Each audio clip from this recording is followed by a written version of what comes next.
সাপোর্টারের কাছে তার দলের প্রতি লয়ালিটিটা থাকাটাই মেন ইম্পর্টেন্ট। এই যে যখন ধরেন আপনার বাড়ির আশেপাশে বা আপনার চারপাশে যখন দেখেন এখানে এত বড় পতাকা, এখানে এত বড় শোডাউন হচ্ছে, এগুলো কি একটু বেশি পীড়া দেয় কিনা আপনাদের জার্মানির যারা ফ্যান রয়েছেন?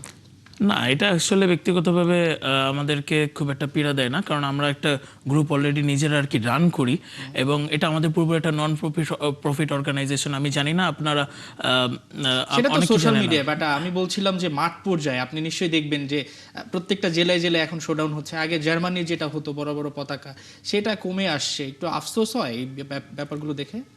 না, এটা আমাদের দেখে আফসোস হয় না, কারণ বাংলাদেশে ব্রাজিল এবং আর্জেন্টিনার সমর্থকই বেশি, এটা আমাদেরকে মেনে নিতে হবে। জার্মানির ফ্যানবেজ 2014 পরেও অনেক আছে, তবে হয়তো তারা ওইভাবে শো অফ বা শোডাউন করে না। আশা করি 2026 বিশ্বকাপে যদি ভালো করে তাহলে আরও কিছু আমাদের সমর্থক বাড়বে। এটা আসলে ব্যক্তিগতভাবে আমি মনে করি না যে পীড়াদায়ক, কজ সাপোর্টারের কাছে তার দলের প্রতি লয়ালিটিটা থাকাটাই মেন ইম্পর্টেন্ট। That's it. তার মানে দলের প্রতি সেই ভালোবাসাটা রয়ে গেছে, দল যাই করুক না কেন।